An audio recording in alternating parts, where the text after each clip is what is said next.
As atividades de transplantes no Brasil começaram no final da década de 60. Aqui no estado de São Paulo, o sistema iniciou em 1986, quando foi criado o São Paulo Interior Transplantes, na cidade de Ribeirão Preto. De lá para cá, podemos dizer que as coisas vêm melhorando e melhoraram muito, mas dificuldades ainda são enfrentadas. Hoje, segundo a ABTO, Associação Brasileira de Transplante de Órgãos, mais de 30 mil pessoas aguardam na fila de espera. E de cada 10, 4 se negam a doar órgãos dos familiares. Outra questão é a realidade logística. Por isso, São Paulo sai mais uma vez na frente. Agora é lei. O transporte de órgãos e tecidos para transplante deve ser priorizado. Para falar sobre o assunto, estamos recebendo o autor da lei, deputado Aldo Demarque, do Democratas, Dr. Diogo Medeiros, da ABTO, Associação Brasileira de Transplante de Órgãos, e coordenador da Organização de Procura de Órgãos da Unifesp, e o Dr. José Lima, o Dr. Lima, cirurgião cardiovascular, especialista em transplante de coração do INCOR. E eu começo com o deputado Aldo Demarque, ele vai contar um pouquinho para a gente a historinha dessa lei, o porquê de criar um sistema, vamos dizer assim, mais preparado para essa questão de transplante de órgãos? Olha, na verdade, o espírito dessa lei, desse instrumento legal, autorizando o Poder Executivo a implantar esse sistema de transporte de órgãos e tecidos, é muito mais quando você vê a evolução técnica da medicina na área do transplante, quando você vê a solidariedade aumentando daqueles que voluntariamente deixam até atestado a autorização da doação dos órgãos. E lá na ponta, você verifica muitas vezes que tudo isso teve uma evolução e muitas vezes os órgãos são perdidos ou por falta de um transporte adequado ou também e muito mais pela demora que você faz ao fazer a locomoção, né, do órgão, do transplante, da hora que você retira o órgão do doador até o transplante naquele que vai receber o órgão. Então, essa lei é simplesmente autorizando o governo e alertando que esse sistema precisa ser melhor equipado, precisa ter entre o que está acontecendo hoje, que a gente vê a boa vontade da polícia, do corpo de bombeiro, mas não existe, vamos dizer, um título normativo para que isso aconteça. Então, o que nós estamos aqui, eu fico muito contente da TV Assembleia fazer essa discussão, nos dar a oportunidade, porque o meu projeto de lei já foi aprovado, Ana. O que está precisando agora, o governador já sancionou, o que está precisando é regulamentar. Eu acho que a regulamentação não é o legislador, não é o executivo, tem justamente que ouvir as pessoas que estão fazendo isso. Então a TV Assembleia está de parabéns por trazer aqui tanto o doutor Diogo como o doutor Lima, que lá, vamos dizer assim, atuam, né, na área técnica, na área da medicina, e são eles que têm que ser ouvidos. Eu tenho certeza que será uma oportunidade muito boa daqueles que estão nos assistindo aí, ouvi-los e ver justamente a preocupação para que a gente aproveite 100% dos órgãos doados. E que a gente tem orgulho, né? Antes de começar o programa, a gente falava aqui que o nosso sistema de transplante no Brasil é reconhecido mundialmente. É o melhor sistema dentro dessa realidade. Ainda bem, né? A gente tem índices tão negativos em determinadas áreas, mas a gente, dentro dessa realidade, tem que se orgulhar. Doutor Lima, dentro do projeto do deputado Aldo Demarque, a questão logística ainda enfrenta certa dificuldade? Ou seja, a questão do transporte tem que ser organizada? Queria inicialmente cumprimentar o deputado pela iniciativa, que eu acho absolutamente salutar, acho brilhante a iniciativa de ajudar no fomento dos transplantes no país. E eu vivencio as duas pontas do sistema. Uma, como especialista em transplante, então todas as dificuldades que ainda nós vivenciamos, principalmente o transplante de coração, que o tempo que o órgão pode ficar fora do corpo é muito curto, Quanto 4 a 6 doutor? horas no máximo, então é uma correria. E o segundo ponto que eu vivencio é a da gestão desse problema frente à Comissão de Doação de Órgãos da ABTO, que eu sou um dos 5 coordenadores nacionais. Então, a questão, o Brasil, ele tem muito a comemorar no que se refere aos transplantes, mas ainda tem muito a melhorar. Muito a comemorar porque nós temos o maior programa público de transplantes do mundo. 95% dos transplantes feitos nesse país são feitos pelo SUS, gratuitamente à população. Qual o percentual de sucesso hoje, doutor? Varia muito de especialidade para especialidade. Hoje a sobrevida para o transplante de coração está ao redor de 16 a 18 anos. Tempo médio de sobrevida. Você vai dizer, é pouco? É pouco se você for comparar com quem é normal. Para quem teria 1 ano a mais de vida, sem qualidade, viver 17, 18 anos, significa ver um filho formado numa universidade ou não, ver um neto nascer ou não, e daqui a 17 anos, nós não sabemos aquilo que a medicina pode apresentar. Então, as dificuldades que nós vivenciamos, acho que elas são basicamente duas. O primeiro ponto é que nós ainda temos um elevado índice de não aceitação por conta dos familiares. 42% em São Paulo, que é o maior centro transplantador do país, é muito alto. A falta de informação ainda é o principal fator? A falta de informação é o principal fator. Você destacou muito bem. Então, há pouco mais de 1 ano, eu criei um projeto chamado Setembro Verde, para ter um mês todo dedicado à causa da doação de órgãos, como Outubro Rosa, Novembro Azul. Onde nós teríamos... Primeira coisa, levar essa informação de forma perene a toda a população, seja incorporando ao currículo do ensino fundamental, seja levando isso aos profissionais de saúde nas universidades, criando campanhas que abrangessem todas as classes sociais, dirimindo todas as dúvidas que as pessoas têm, mostrando que o processo é seguro, mostrando que ninguém vai ser morto para que os órgãos sejam retirados, mostrando que a legislação para certificação da morte encefálica, da morte cerebral no Brasil e a distribuição dos órgãos é a mais rigorosa do mundo. Pouca gente sabe, né, que o Pacto de Istambul, que eu fui um dos signatários, que regulamentou a questão no mundo todo, eles copiaram quase que de fio a pavio, do começo ao fim, a legislação brasileira. Sim. Então, essa informação tem que ser levada à população. Que nós temos hoje 30 mil pessoas em fila aguardando por um órgão sólido. Se nós formos considerar tecidos, isso passa de 100 mil. Nós já temos 150 mil transplantados no estado de São Paulo. Então, a informação é o primeiro ponto e é fundamental. O segundo é a infraestrutura. Nós precisamos melhorar. E aí, iniciativas como a do deputado são fundamentais. Primeiro, para facilitar a logística da alocação, da distribuição dos órgãos. Isso para coração, pulmão e pâncreas é fundamental. Para fígado e rim, isso não é tanto, eles têm um tempo maior, então eles não dependem tanto do transporte.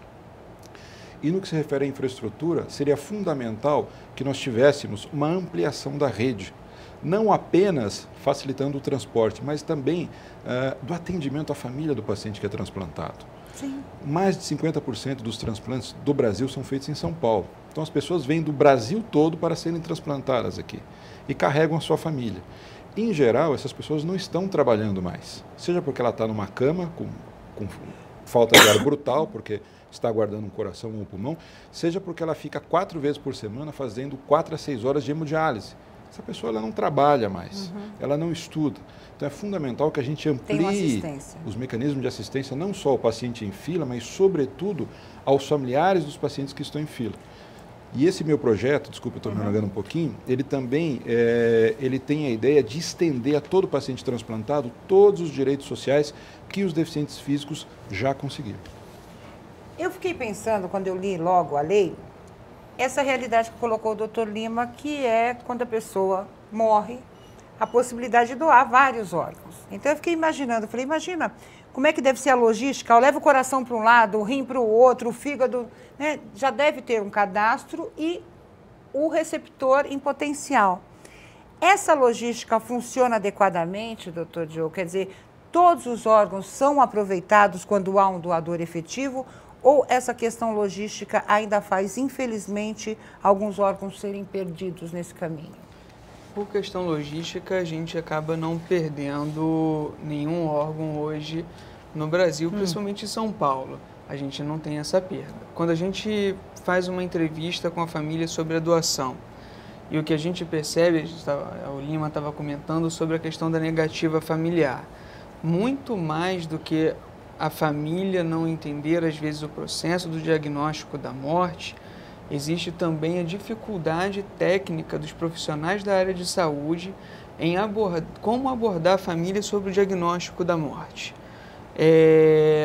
Imaginem vocês que é muito difícil para qualquer um de nós ir ver um paciente numa UTI com 10 leitos, onde de repente todos os 10 estão respirando com a ajuda de aparelho, e aí tem 9 vivos e o seu familiar está morto. Aí você toca nele, ele está com corpo quente, coração batendo, pressão normal. Por que o do lado está vivo e o meu familiar está morto? Então, existe muita dificuldade nessa explicação, em dar essa explicação de forma eficaz e mostrar que esse paciente, infelizmente, apesar de tudo ter sido feito, ele está morto. Nesse momento, quando a gente faz a entrevista com a família e que a gente tem uma família muito bem orientada sobre o diagnóstico e sobre o que isso representa, a maioria das famílias acabam dizendo sim, porque se a gente entende do que está sendo falado, é muito mais fácil a gente abordar o assunto e é muito mais fácil aceitar a doação de órgão. Tem um pessoal preparado ou é o próprio médico que faz essa Geralmente, a função do diagnóstico é médica. Sim. Então, a abordagem é do médico, mas além do médico, existe toda uma equipe multiprofissional, com enfermeiro, psicólogo, assistente social, que de certa forma acaba participando da informação junto com a família, a abordagem da família. No momento em que a gente faz a entrevista com a família e a família diz sim à doação, é nesse momento que a gente inicia os exames para saber se essa pessoa pode ou não ser efetivada como um doador. Quando os exames mostram que ela pode ser um doador, isso é informado à central de transplante dentro da Secretaria de Saúde, e a Secretaria de Saúde é quem faz a distribuição dos órgãos por equipe. Então, tem um cadastro, existe um cadastro. Hoje o sistema, tanto nacional e o de São Paulo, são muito seguros, é 100% informatizado, não tem como burlar. Em São Paulo, por exemplo, cada paciente, assim que, por exemplo, o Lima cadastra o paciente dele para a cirurgia do coração. Esse paciente ele ganha um cartão, uma senha, ele entra no sistema estadual de saúde através do site da secretaria e ele tem acesso à posição dele na lista, se já surgiu um coração para ele, por que foi negado. De repente o Lima negou um coração porque o paciente tinha alguma doença prévia que inviabilizava o coração, aparece lá no cadastro que aquele doador não foi doador porque tinha algum problema que não pôde ser transplantado. Então, tudo tem uma coisa cultural, né, deputado Aldemar, de não acreditar muito nessas coisas, porque vem as histórias, os mitos, né? Quando a gente fala nessas situações, a gente já viu até informações de que pessoas são mortas para retirada principalmente do rim, né? Que as pessoas vendem, que existe um comércio, no Nordeste principalmente, onde há uma pobreza extremada, as pessoas vendem os seus rins para transplante, que existem médicos que fazem isso. E isso eu posso dizer para você que no Brasil isso não acontece. Né? Você imagina que hoje, para acontecer... As pessoas vendem lá para fora. Não tem como vender lá para fora. Isso no Brasil, assim, existem países que sabidamente... fazem esse comércio. Fazem esse comércio. Todo mundo sabe, por exemplo, que na Índia, mulheres vendem rins a troco de comida, às vezes, para os seus filhos. Na China? Na China também acontece. No Brasil, isso não acontece. Imagina para você que o transplante, quando ele vai acontecer, se o Lima pode fazer 10 cirurgias cardíacas de revascularização e o hospital todo funciona normalmente. Te garanto que no dia que tem um transplante, o hospital todo para... Vira um caos. Para saber o processo do transplante. Então, não tem como um transplante acontecer em um hospital e ninguém saber. Sem que haja conhecimento. Como é que você vai conseguir silenciar um corpo do hospital de mais de 1000 funcionários sobre esse processo? O procedimento é diferente? São mais médicos no procedimento de transplante ou não? Não que sejam mais médicos, mas é... Uma equipe maior. A equipe é maior e os cuidados são muito maiores. Imagina que a gente está tirando, por exemplo, no caso do coração, está tirando um coração de alguém que está vivo, e se o coração seguinte que entrar não funcionar, o paciente pode morrer. Então você pode... Há um índice de óbitos alto no Brasil nessa... O maior índice de óbito ele é do paciente que espera por um órgão. Para você ter uma ideia, 40% dos pacientes hoje em lista de espera para um coração em São Paulo, que é o estado que mais faz transplante, morre no primeiro ano de lista. Então, se nós tivéssemos aqui nós 4, ano que vem, se nós fôssemos potenciais receptores, 2 de nós provavelmente não estaríamos aqui no ano que vem. Tamanha importância. Fígado, essa mortalidade em São Paulo é em torno de 30%.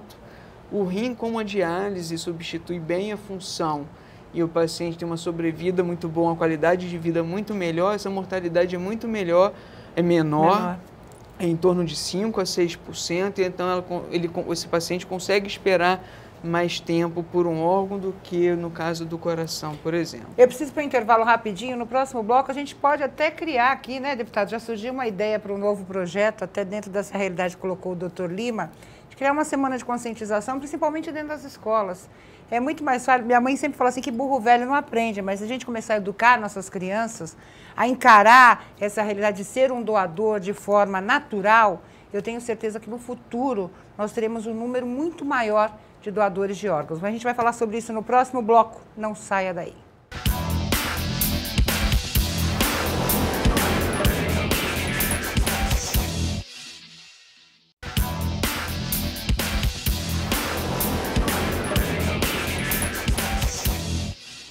Voltamos com Agora é Lei, falando sobre transporte de órgãos e tecidos para transplantes. A gente, na verdade, está falando sobre a realidade dessa questão no Brasil.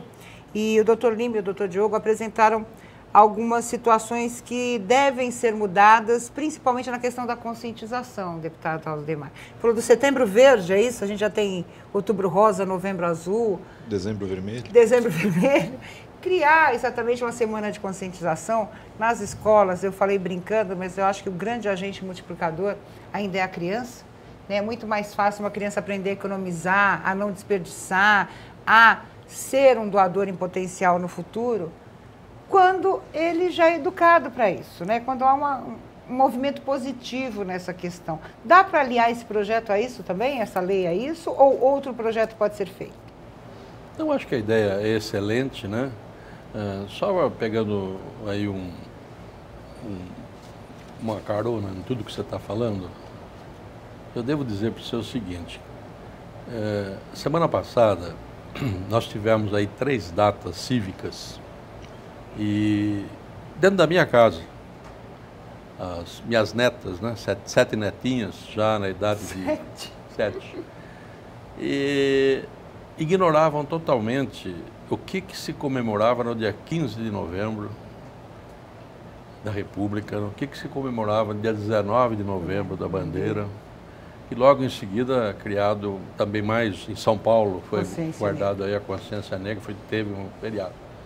Então, o que está faltando? Eu tenho um projeto de lei, estou aqui aproveitando só o gancho, porque eu tenho um projeto de lei que está para entrar na pauta, já fazem 6 anos, onde eu peço a volta, não é aquela educação moral e cívica, não é bem aquilo, né, que foi mal interpretado, mas propondo uma cadeira onde essas crianças aprendessem os seus direitos, seus deveres, por que você tem que respeitar os símbolos da pátria, o que significa o dia 15. Então a nossa faixa comemorou, sabe por quê? Porque aprendeu isso lá. Estou só falando isso, porque é na tenra idade que você é educado e conscientizado para isso. Você tem toda a razão. Então, essas campanhas têm que ser feitas mesmo para as crianças, porque hoje, depois de existe uma resistência até de você assinar para fazer a doação e tal, por causa da nossa cultura. Sim. Nós precisamos realmente trabalhar a cabeça dessas crianças. Eu vivi isso há pouco tempo. A avó do meu namorado faleceu e eu conversei com as filhas. Falei, por que né, alguns órgãos podem ser, o fígado, por exemplo, podem ser, de jeito nenhum, eu não quero que ela seja cortada. Né? Ela já teve problemas. Falei, mas a questão não é essa, a questão é o tipo de ajuda que você pode dar, quem vai receber o órgão, ela já morreu, ela não está nem mais aqui. Eu acredito que quando a gente morre, o espírito já está iluminado lá para cima, aquilo é só um corpo mesmo inerte. Então, essa coisa da religiosidade, até às vezes, achar que a pessoa ainda vive num corpo, é complicado. Tem outra religião, acho que é a Testemunha de Jeová, que não aceita transfusão de sangue. A gente ainda tem essa cultura em algumas situações. Outra coisa, né? Eu acho que poucos sabem, pelo menos eu sei, porque também eu li, acho que foi a revista Veja, de uns 7, 8 anos atrás, deu um número, não sei se é isso mesmo, que tem mais de 63 mil pessoas esperando um órgão que necessita de um órgão para poder ter a vida. É um número significativo, uma fila significativa. Mas quantas pessoas morrem por dia quantas no país, pessoas se a gente morrem, pensar? né, que poderiam estar ali colaborando com isso, né, para que... Mas é uma boa pergunta. Se houvesse essa conscientização, a gente poderia até não ter fila, né, doutor? Porque existem alguns critérios que devem ser seguidos, né? Compatibilidade, Exato. né? Tem outras situações. A gente poderia Mas ter uma quanto realidade. quanto mais candidatos de doação você tem, é evidente que você tem mais chance de encontrar órgãos Não, e compatíveis. outra situação, você tendo um maior número de doadores, você vai ter que ter uma estrutura maior também para fazer esse transplante. São coisas diferentes, assim, para ser abordado. Uma primeira questão que você colocou é o número de pacientes em lista. Quando, por exemplo, a BTO fala, olha, hoje tem mais de 30 mil pacientes esperando por um órgão, esses são só aqueles pacientes que conseguiram chegar em um hospital que Sim. faça transplante E se cadastraram. e se cadastraram. Só em hemodiálise no Brasil hoje, ou seja, vamos colocar que todos poderiam ser potenciais receptores de rim, tem 120 mil pacientes. Quer dizer, nem todos eles estão no cadastro. Nem todos estão. Alguns porque não têm condição de serem operados, mas muitos talvez por não conseguirem chegar a um hospital em que faça transplante que consiga se cadastrar. Então imagina, por exemplo, no coração, né? Em São Paulo deve ter o quê? 150 pacientes hoje em São Paulo? Quase 300. Quase 300 hoje 300 esperando um coração. Mas se a gente colocar, quantos estão no interior, do interior, Que não estão cadastrados. que não estão cadastrados e que morrem nos hospitais sem a possibilidade nem de tentar ter um transplante como possibilidade. Então, isso é muito marcante. Em relação ao doador, 40% das famílias que são abordadas negam a doação. Será que o problema está só na família? A minha visão é que não. Quando a gente cruza os dados do Ministério da Saúde de pacientes que morrem de causa neurológica no Brasil, com aqueles que são reconhecidos pelos médicos como estando morto por morte cerebral, 1 em cada 3 pacientes que morrem de causa neurológica são reconhecidos como em morte cefálica. Sim. Então, se a gente quisesse dobrar o número de transplantes, eu não precisava abordar de uma forma diferente as famílias. Entendi. Eu precisaria primeiro começar na educação médica, em poder perceber que aquele paciente que tem um dano neurológico grave, talvez esteja em morte encefálica e seja um potencial doador. O diagnóstico ainda não chegou, ainda tem muita dificuldade de ser realizado. Não, e a gente está falando de um estado como São Paulo. Eu fico imaginando a situação em outros estados mais pobres, que não têm essa informação. O quanto não se perde nessa realidade. O que o né? Diogo está falando vai de encontro exatamente à proposta do deputado, que é fundamental, que é da infraestrutura. A gente fala muito em educação, mas até para você poder levar a informação de forma com que a pessoa entenda, e quando você tenta passar informação para uma pessoa, se ela não compreende o que você quer dizer, a culpa é sua, não é dela, nós precisamos melhorar a infraestrutura. Ele citou que 40% dos pacientes em fila de coração morrem no primeiro ano. 70% morrem antes de receber o coração, morrem na fila.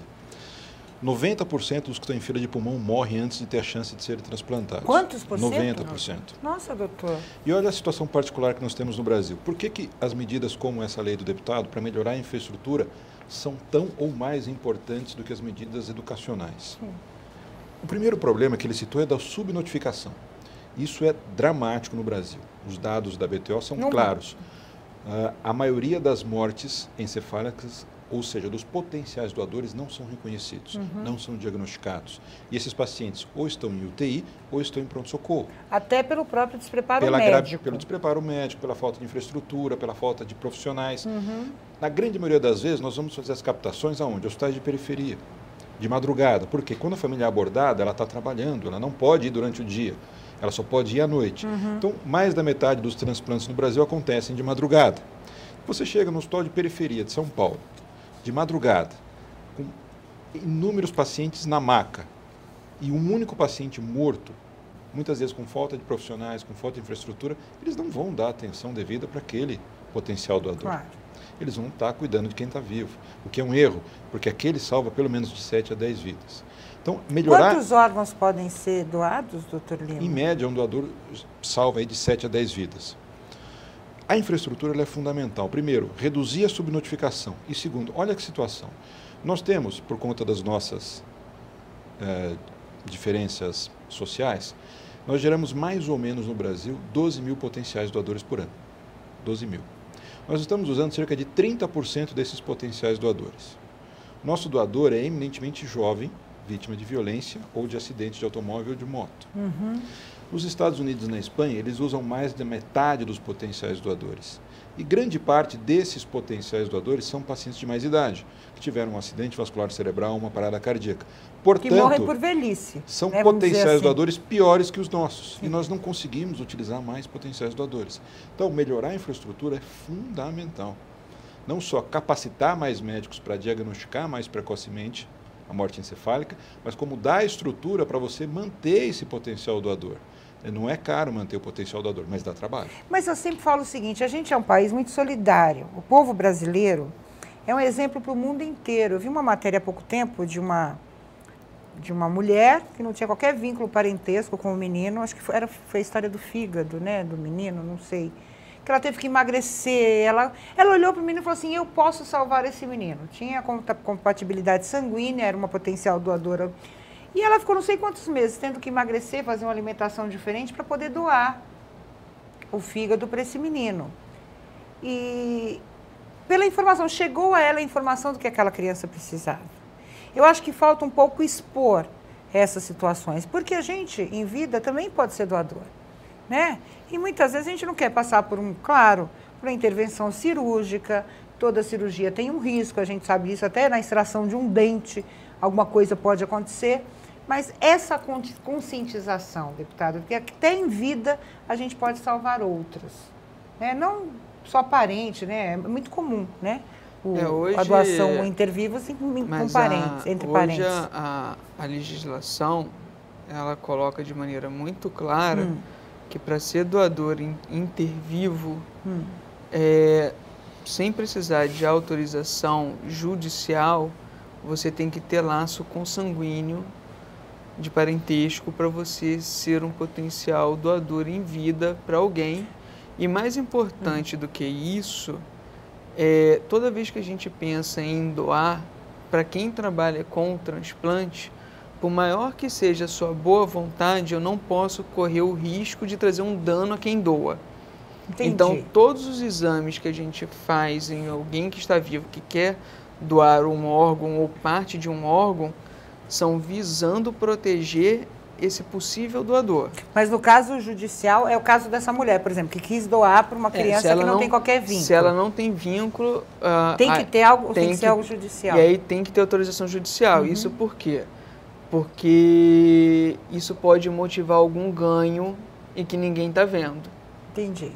Então, entra naquela realidade do comércio, né? E aí essa relação não pode se deixar aparecer, porque se tiver algum vínculo outro que não seja altamente altruísta e querer ajudar o próximo, isso pode quebrar todo o sistema de transplante que hoje é muito consolidado. E basta uma rachadura para poder ter qualquer problema.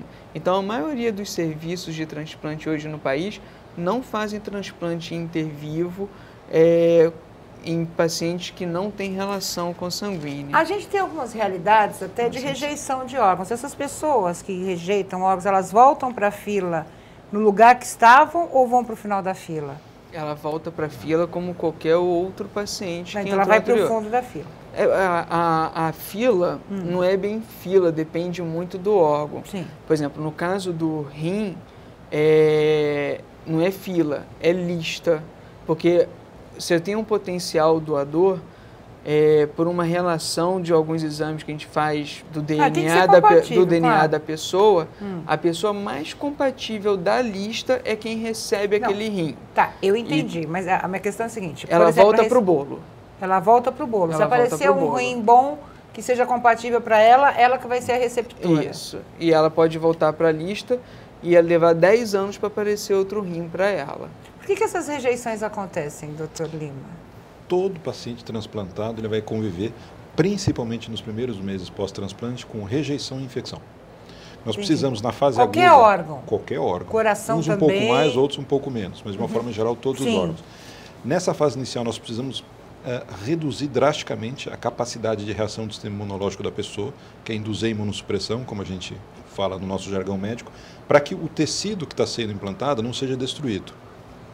Isso, como todo paciente que, por exemplo, passa por quimioterapia ou radioterapia, expõe esse paciente a uma série de potenciais infecções. Claro. Então, todo paciente transplantado vai conviver com isso o resto da vida. E tomar remédio o resto da vida, né? Mas toma. Só que você troca uma doença que não tem controle, que vai levá-lo à morte, por outra que é controlável. Como milhões de pessoas vão tomar um medicamento, tomam medicamento todos os dias. Só que com o tempo, especificamente o transplante de coração, a quantidade de medicamentos cai drasticamente. Porque o organismo, entre aspas, aprende a conviver com aquele tecido. O senhor falou da expectativa de vida, que aumenta até 16, 17 anos. Uma pessoa pode ser um transplante, pode receber um coração 2 vezes, por exemplo? Pode. E quando você tocou nessa questão, aí você entrou numa questão que é extremamente polêmica no que se refere, por exemplo, ao coração. Na última diretriz brasileira foi motivo de inúmeras brigas, porque não entra só uma questão médica, mas entra uma questão ética, legal. Alguém que já passou pela fila, já recebeu um coração, que viveu 10, 12 anos, eu tenho casos disso, nós vivemos casos disso no Instituto, quando esse enxerto, por qualquer motivo, acaba entrando em falência, ela volta para a fila, e aí ela volta para a fila, ela pode receber o coração, se ela tiver um tipo sanguíneo mais favorável, se for uma paciente de menor peso, vai receber o coração antes de uma pessoa que está lá desde o começo, que ainda não chegou o coração dela. Então essa questão é extremamente polêmica, mas aqui no Brasil nós fazemos sim. Isso já aconteceu? Já aconteceu. Porque eu fico pensando o seguinte, a pessoa que está perdendo o coração, ela está numa situação pior que as outras, né? Como é que fica esse critério se ela já teve a chance de sobrevida dela? Aí varia de órgão para órgão, porque para coração nós temos priorização. Alguém que está morrendo, que está internado, que está com um coração artificial ou um ventrículo artificial, ele vai para frente da fila, porque ele vai morrer em questão de dias. Então, é uma lista, não é necessariamente uma fila, mas assim, a sequência ela é respeitada. Agora é óbvio que alguém que tem um tipo sanguíneo que é mais comum na população tem uma chance muito maior de receber um órgão antes de outro. Entendi. Nós vamos para o intervalo rapidinho, no próximo bloco. Algumas perguntas, né? Quem pode ser doador? O que eu posso fazer? Num momento difícil, né, da morte de um ente querido, é muito difícil a gente, né, não lidar com o emocional. Mas, nesse momento, como é que eu posso proceder exatamente para salvar essas vidas? A gente volta já já.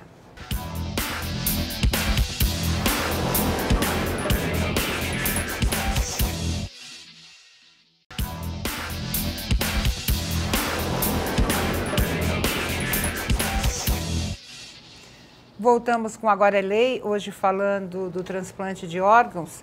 E algumas perguntas, né? Acho que as pessoas aí em casa devem estar fazendo. Primeiro, deputado Aldo Demarco, o senhor já avisou a sua família que o senhor quer ser um doador? É bom fazer isso? Bom, eu já estou conscientizado e fui muito mais levado pela conscientização, primeiramente, da minha esposa, certo? Aí, também, depois que você chega numa certa idade como a minha, né? Isso que eu gostaria de perguntar para os especialistas. E se o senhor tem alguma dúvida, né? Não, eu não tenho dúvida. Não? E vou deixar até autorizado, certo? Tanto eu como minha esposa. Então, já estamos deixando autorizado. Mas o que eu pergunto é o seguinte, quem passou dos 70 doa um órgão, vamos dizer assim, vital, o coração, sei lá, de repente você tem lá um doador que viveu só 25 anos. Qual que é a possibilidade de você viver mais ou menos com um órgão já cansado? Uma pessoa mais velha, um órgão cansado é ótimo. Adorei. O doador mais jovem, assim, é natural que seus órgãos sejam melhores do que um doador de mais idade. Isso é uma coisa natural. Com 70 anos, como o senhor deu exemplo, a gente não consegue mais fazer doação de coração, pulmão, pâncreas, a gente não consegue mais fazer. Mas a gente consegue fazer a doação de fígado e de rim.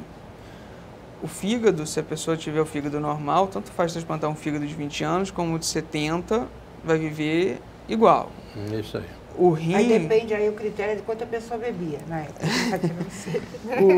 No caso do rim, a partir dos 20 anos de idade, todos nós perdemos um pouco da função do rim ao longo dos anos. Então é natural que um rim de 20 anos seja muito melhor do que um rim de 70.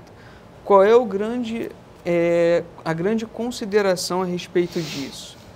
Qual é a expectativa de vida de quem está esperando por esse órgão em lista? Então, será que quem está recebendo esse órgão é uma pessoa que a possibilidade dela de viver em diálise é de mais 2, 3 anos? E se ela receber esse rim de 70 anos, isso passa para 7, 8, 9 anos, então, naturalmente, é melhor transplantar com rim de 70 anos do que ficar em diálise. Esse é o fator mais importante que a gente considera na hora de fazer o transplante com idosos. E a questão de crianças, doutor Lima, como é que é isso? A gente tem, claro, crianças que entram em óbito também diariamente. Esses órgãos são utilizados ou são só utilizados em crianças? Como é que é? É diferente o modus operandi nessa situação? Não, o modus operandi ele não é diferente. Né? O diagnóstico, toda a rotina é a mesma. Qual o problema de fazer transplante em criança? Você tem um número potencial de doadores muito menor. Sim. Então a fila, ela tende a ser... Ela não é maior, porque nós temos um número menor de potenciais receptores, mas o tempo de espera é muito longo. Então nós temos crianças aguardando para receber um coração 2, 3, 4, 5 anos. Então é muito difícil, porque o número de doadores é muito exíguo, é muito pequeno. Então é uma situação muito particular. É uma situação...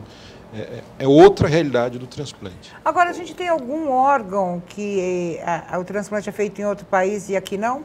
Ou não. A gente tem as mesmas referências? Tem o transplante multivisceral. Que foi o que a gente fez agora, recentemente. Isso. Infelizmente, o paciente chegou a falecer, né? O transplante multivisceral, já existe programa aqui no Brasil, em São Paulo tem o HC, por exemplo, hoje, que tem uma equipe preparada para fazer. Qual é o grande problema do transplante multivisceral? É a gente conseguir um doador compatível com quem está na lista. Porque existem critérios, você imagina que a gente está transplantando fígado, intestino, pâncreas, às vezes estômago. Nossa. E aí, quem vai doar, tecnicamente, tem que ser menor do que quem vai receber. Porque você imagina que eu coloco todos os órgãos dentro da cavidade abdominal, dentro da barriga da pessoa, e eu tenho que conseguir fechar a barriga. Então, você imagina se for um obeso, eu não consigo doar para o magrinho. Então, existem alguns problemas técnicos relacionados a isso, mas já existe a equipe hoje totalmente preparada, eles têm um número de pacientes em listas e estão começando o programa e tem tudo para dar muito certo. Mas o primeiro não foi bem sucedido, né? Exatamente por causa de uma rejeição de um que influenciou nos outros. Porque aí você não pode ter a rejeição de nenhum órgão, porque vai influenciar diretamente. De todos os órgãos que nós temos, o que tem maior potencial para rejeição é o intestino, sem dúvida nenhuma. Então, o esquema que a gente chama, no jargão médico, é a associação dos medicamentos que a gente usa para evitar a rejeição. Tem que ser muito mais potente para esses pacientes do que para os outros. Então, existe uma possibilidade de rejeição maior. E quando eu faço mais remédios para diminuir a imunidade e evitar a rejeição, eu posso aumentar também a taxa de infecção e isso tornar-se um problema. Então, existe sempre essa balança que a gente tem que ficar ponderando o tempo todo. Doutor, dentro desse cadastro nacional, por exemplo, eu sou doadora, informo a minha família, deixo um documento, mas no momento da minha morte, eles, por esquecimento, por tristeza, não fazem ou não avisam que eu sou uma potencial doadora. O cadastro informa, por exemplo, eu digito lá, Ana Kaline Barreto Cavalcante, é doadora. Existe esse sistema ou não? Para a gente saber que a pessoa que morreu é doador, mesmo que a família não queira fazer essa doação. A gente precisa tomar cuidado, por quê? Porque a nossa Constituição de 88, ela, como em vários aspectos, ela quis ser mais realista. E ela indicou que nós trabalhássemos com a doação presumida, como o Estado é o dono do cadáver. Dentro da nossa cultura isso não foi bem aceito. Quando a identidade, né? Não sou doador, não é? Aquela época, hoje não tem mais isso. Na época era doador, depois veio para não ser doador. Na verdade, a Constituição, a lei de 88, ela não era presumida. Ela passou a ser presumida em 97, e aí durou de 97 até 2001, quando voltou a ser uma doação consentida. Porque se a família não autorizar, a gente não faz a captação. Mesmo deixando autorizado por escrito? Ninguém precisa deixar autorizado por escrito. Basta informar os familiares, que os familiares sempre são consultados. E hoje as pessoas mesmo deixando documentalmente? Podem deixar até mesmo documentado isso, entre aspas, nas mídias sociais. Sim. Podem lá declarar-se doador de órgãos. Mas se a família falar não, é não. Mesmo não, tendo a minha vontade expressa em vida. Mesmo tendo a vontade expressa em vida. Devia mudar isso, né, deputado Aldemar? Que, na verdade, o que vale é a vontade dele. Essa questão é muito polêmica. A dificuldade, imagina assim, olha, quando fizeram a lei em 97, colocaram como presumida. Certo. E colocaram de forma clara naquela lei que a pessoa deveria deixar no documento de identidade se ela era doadora ou não. Ou não. Qual foi o grave problema que houve nessa lei? O documento era documento de identidade ou habilitação e as pessoas que estavam ali para perguntar a quem estava fazendo a identidade se era doadora ou não, ela não era treinada, ela não tinha informação para poder perguntar. Então, o que passou na minha cabeça em 97 quando eu tirei minha carteira de motorista? Você é doador de órgão ou não? E você está com a carteira de motorista na mão para assinar, sim ou não. Se eu me acidentar, será que vão deixar de cuidar de mim para eu virar doador? Então, eu não sou doador. Entendi. Começa, Eu não sou doador. E isso fez a taxa de doação cair drasticamente quando essa lei foi feita. Ao ponto que aqui em São Paulo, mesmo existindo a lei, todas as famílias eram perguntadas, eram feitas entrevistas, se a família consentia ou não. Às vezes estava escrito lá, mas ele era doador, e a família disse não, e a gente não usava o órgão já nessa época. Entendi. Quando a lei mudou e voltou a ser consentida, para nós foi um ganho muito grande. Porque a família, quando doa, ela sente segurança e ela está visando o quê? Ajudar o próximo. Essa família tem o direito de saber para onde vão esses órgãos? Ou é uma coisa que deve ser evitada? A gente estava comentando até de um filme que eu vi nos Estados Unidos, que o homem se apaixonou pela receptora do coração da esposa que tinha falecido. Esse vínculo é evitado? Não existe nenhuma lei, nem nenhuma orientação que diga que seja proibido. O que a gente faz hoje é, quando a família do doador quer conhecer do receptor e vice-versa, através da Secretaria de Saúde a gente faz essa apresentação. Porque quem trabalha com doação não trabalha com transplante. Entendi. Então, eu que estou lá fazendo a entrevista sobre a doação, eu não sei para quem vai o órgão. A secretaria passa que vai para um paciente, vamos supor, da Santa Casa de São Paulo. Mas eu não sei quem é esse paciente dentro da Santa Casa, eu não tenho como fazer essa apresentação. E nós não temos contato com a família do doador. Nós que fazemos a captação implante. Não como médico, mas como ser humano. Não há uma certa curiosidade do próprio corpo clínico? Não? Eu estou acostumado, né, doutor? Tira o coração daqui, põe ali. Não é a questão do estar acostumado, é que como os ambientes são diferentes e o médico que está cuidando do transplantado naquele momento, ele está tão focado no cuidado daquele paciente e ele sabe que lá atrás existe um outro grupo que está focado no cuidado com aquela família do doador, que aí cada um faz o seu papel e o sistema funciona de maneira muito adequada. Doutor Lima, qual que é a primeira pergunta que faz um receptor quando ele vai entrar na sala de cirurgia? O que ele fala para o médico? Existe alguma coisa comum a esses receptores?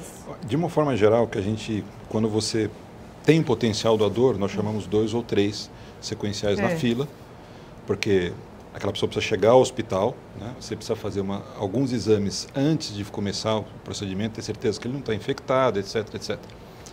E deve ser frustrante, né? Porque frequentemente a pessoa vem e retorna, até que chega a vez dela de ser transplantado. Mas de uma forma geral, o que a gente vê dos familiares de quem vai receber um coração e do próprio paciente, quando ele tem condições de falar, eles perguntam de quem vem, né? Se é homem, se é mulher, e os familiares, em geral, fazem associação de sentimento com o coração, fazem perguntas relativas. Por exemplo, uma paciente me perguntou se o marido ia continuar gostando dela porque recebeu outro coração. Eu até brinquei com ele nisso, né? Porque colocaram o coração, né, como nosso órgão de sentimento, mas eu sempre falo que o nosso órgão de sentimento é a nossa cabeça, é o nosso emocional, né? Eu quero dizer que, infelizmente, o nosso tempo chegou ao fim, mas eu vou dar um minutinho para cada um dos meus convidados para as considerações finais. A gente vai divulgar alguns sites aí, tanto o site do Dr. Lima quanto o site do Dr. Diogo, da ABTO, para que vocês busquem informações, como entender como é feito esse processo, né? Não ter medo, não existe comércio, não existe nada disso. A gente tem, às vezes, informações desenfreadas. Eu espero que a mídia faça esse papel de divulgação, né? A gente viu quando teve uma novela aí que se falou de transplante de coração, parece que houve um aumento considerável nessa questão. Então, acho que a mídia tem que fazer o seu papel, porque a gente está falando em salvar vidas, o que é mais importante. Em primeiro lugar, eu quero agradecer o Dr. Diogo, o seu recado final. Dentro da família, o conceito mais importante que a gente tem que ter sobre o que a gente vai fazer para ajudar o próximo, mesmo no momento de dificuldade em que a gente está enfrentando no momento do luto. É o momento mais difícil, talvez, da nossa vida, seja o momento que a gente lida da perda de um ente querido dentro da nossa casa. E muitas das vezes é nessa hora que alguém vai possibilitar que esse familiar continue ajudando o próximo, continue ajudando a sociedade. E para que isso aconteça, é muito importante ter essa conversa antes em casa e dizer em casa que você é um doador de órgãos, e isso facilita muito a família a tomar essa decisão no momento de grande dificuldade. E é importante lembrar, mais uma vez, que mais de 90% das cirurgias são pagas pelo SUS, pelo Sistema Único de Saúde, que os planos de saúde não cobrem, né? Tem também uma discussão sobre isso, essa necessidade até para ampliar o serviço, mas a gente vai tratar disso numa nova oportunidade. Dr. Lima, também seu recado final. Queria agradecer a oportunidade e o privilégio, agradecer ao deputado pelo projeto, ao meu colega Diogo. É sempre importante que a gente use todos os canais de comunicação para levar informação para as pessoas e que elas tenham a certeza de que o processo é absolutamente seguro, de que não existe viés nenhum, nem econômico, nem financeiro, que essas questões como de tráfico de órgãos, elas não existem, são muito comumente nos perguntam, e eu sempre falo o seguinte, tráfico de órgãos, tráfico de droga, é uma questão criminal, não é uma questão médica. Então, esse sistema no Brasil funciona muito bem, é seguro, e o Brasil, na comunidade científica, é chamado de o país dos transplantes. Poucas pessoas sabem disso. Então, o sistema funciona bem, tem que funcionar ainda melhor, porque nós temos muitas pessoas morrendo na fila aguardando por um órgão. Só para exemplificar, eu lembro uma vez que fizeram uma campanha sobre a doação de medula óssea. O povo ficou com medo, falou, não, vão tirar um osso de mim? Não. Né? A coisa da informação é muito importante. Deputado Aldo Demarque, eu tenho que agradecer pela oportunidade de debater um tema tão interessante e tão gostoso, né, como esse. Você fala da importância da mídia. Eu acho que o que nós estamos fazendo aqui é justamente a mídia, né? Quero cumprimentar a TV Alesp, né? Pela oportunidade dessa discussão.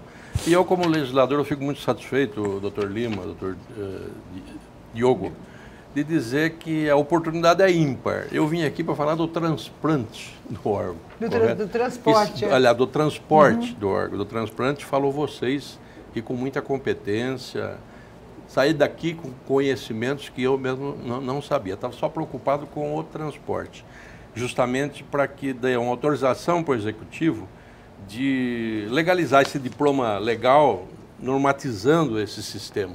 E não é só o órgão, é a equipe, inclusive, que vai buscar o órgão, né? Então, eu quero dizer a vocês que foi principalmente nesse momento que a minha lei foi aprovada e precisa de uma regulamentação. E saio daqui muito satisfeito de saber que esse programa vai ajudar muito o Executivo a regulamentar essa lei. Quero mais uma vez agradecer ao Dr. Lima, Dr. Diogo, deputado Aldo Demarque. Quero agradecer a você. O Agora é Lei vai ficando por aqui. Nós temos um encontro no próximo programa. Um grande abraço e até mais.